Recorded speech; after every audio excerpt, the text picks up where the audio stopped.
Hello friends. Welcome to Defense Matrix. On this channel you will get fully information about defense and technology. Let's view the video. How a Nighthawk was shot down. The invincible jet. Why the F-117 Nighthawk was supposed to be untouchable. When the F-117 Nighthawk first took flight, it wasn't just a new aircraft, it was a revolution. Nicknamed the stealth fighter, this jet was designed to be invisible. Not just hard to detect, invisible to radar. It was shaped like a faceted diamond, covered in radar-absorbing materials, and flew in secret for years before the public ever saw it. For a long time, the Nighthawk was a ghost in the skies, appearing on no radar screens, striking deep into enemy territory, and vanishing without a trace. To the Pentagon, it was the ultimate weapon, immune to modern air defenses. For adversaries, it was the stuff of nightmares. This aircraft could fly into the most heavily defended zones and deliver precision strikes without being detected, let alone hit. NATO forces relied on it heavily during the Gulf War and early missions in Kosovo. Its success rate? Near perfect. The belief was clear, the F-117 was unbeatable, but that myth of invincibility came crashing down, literally. In 1999, during a mission over Yugoslavia, something unthinkable happened. A Nighthawk was shot down. The world was stunned. How could an invisible jet be taken out by a country with 1960s-era radar and missiles? What went wrong? This is not just a story about a plane getting hit. It's about how belief in technological superiority can lead to vulnerability. And how one small, underdog nation managed to do the impossible. See the unseen. The night it all changed. Operation Allied Force and the fateful mission, March 27, 1999. Operation Allied Force was in full swing. NATO was pounding Serbian military infrastructure with relentless airstrikes. Deep in the heart of Yugoslavia, pilots of the U.S. Air Force felt confident. One of them was Lieutenant Colonel Dale Zelko, flying an F-117 Nighthawk, callsign Vega 31. How a Nighthawk was shot down. The invincible jet. Why the F-117 Nighthawk was supposed to be untouchable. When the F-117 Nighthawk first took flight, it wasn't just a new aircraft, it was a revolution. Nicknamed the stealth fighter, this jet was designed to be invisible. Not just hard to detect, invisible to radar. It was shaped like a faceted diamond, covered in radar-absorbing materials, and flew in secret for years before the public ever saw it. For a long time, the Nighthawk was a ghost in the skies, appearing on no radar screens, striking deep into enemy territory, and vanishing without a trace. To the Pentagon, it was the ultimate weapon, immune to modern air defenses. For adversaries, it was the stuff of nightmares. This aircraft could fly into the most heavily defended zones and deliver precision strikes without being detected, let alone hit. NATO forces relied on it heavily during the Gulf War and early missions in Kosovo. Its success rate? Near perfect. The belief was clear, the F-117 was unbeatable, but that myth of invincibility came crashing down, literally. In 1999, during a mission over Yugoslavia, something unthinkable happened. A Nighthawk was shot down. The world was stunned. How could an invisible jet be taken out by a country with 1960s-era radar and missiles? What went wrong? This is not just a story about a plane getting hit.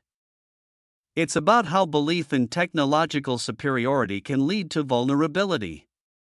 And how one small, underdog nation managed to do the impossible. See the unseen. The night it all changed. Operation Allied Force and the fateful mission, March 27, 1999. Operation Allied Force was in full swing. NATO was pounding Serbian military infrastructure with relentless airstrikes. Deep in the heart of Yugoslavia, pilots of the U.S. Air Force felt confident. One of them was Lieutenant Colonel Dale Zelko, flying an F-117 Nighthawk, callsign Vega 31. It was supposed to be a routine stealth bombing mission. In and out.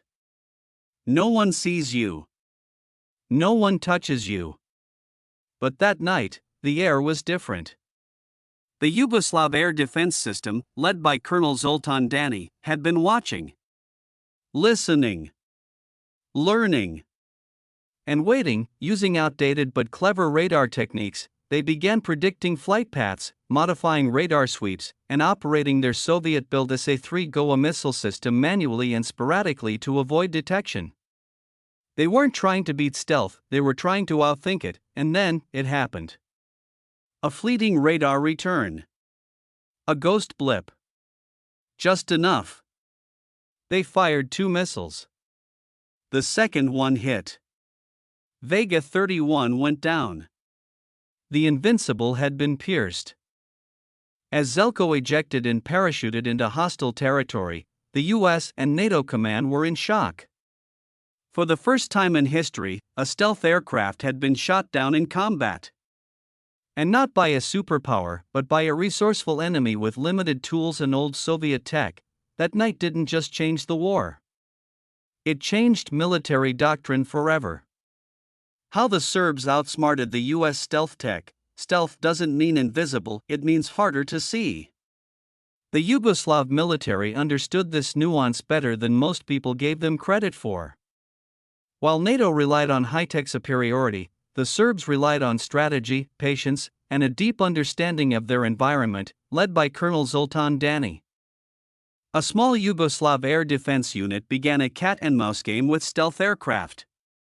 They operated their P-18 spoon rest long-wave radars, which could occasionally pick up the unique shape of a stealth jet. They didn't keep them on for long, just 8 to 17 seconds, enough to avoid anti-radiation missile strikes. Then they moved, reset, and waited again. Over weeks, they noticed patterns. NATO bombers used predictable routes and altitudes. Using this intel, Dani's team created a web of timed radar activations and missile ambush points. It was old-school warfare mixed with new-school adaptation, and it worked. By the time Lieutenant Colonel Zelko's jet appeared in their sights, they had calculated a precise ambush zone. They turned on the radar just long enough to lock in a signal, then launched 2 SA-3 missiles, a system NATO had long underestimated. One hit. And just like that, the myth of invisibility shattered. This wasn't just a lucky shot. It was proof that with enough brains and strategy, even the most advanced tech can be defeated. The Serbs didn't need stealth, they needed timing, teamwork, and tactical brilliance, and they used it to rewrite the rulebook on modern warfare.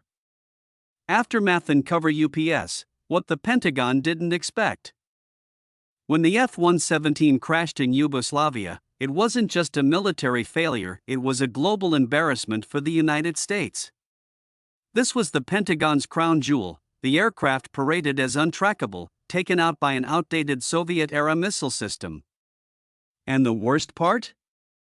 The wreckage didn't vanish, it landed in enemy territory, as U.S. command scrambled to launch a rescue operation for pilot Lieutenant Colonel Dale Zelko. Serbian forces were already racing to secure the crash site. What they recovered would become a geopolitical goldmine: pieces of stealth skin, fragments of radar-absorbing material, and even intact avionics. Rumors spread that Russian and Chinese military observers were invited to examine the wreckage, learning U.S. stealth secrets firsthand. Back in Washington, this sparked panic. Officials rushed to downplay the incident, calling it a fluke, a lucky hit, a rare vulnerability. But insiders knew the truth: this changed everything. The myth of total stealth dominance had been cracked. Military doctrines were re-evaluated. Future stealth projects like the B-2 and F-22 Raptor were put under scrutiny, and anti-stealth countermeasures became a top priority globally. Meanwhile, the pilot Zelko, who survived against the odds, returned home as a silent hero. He later met his enemy Colonel Dani in a rare moment of peace and mutual respect, where both admitted this was more than war.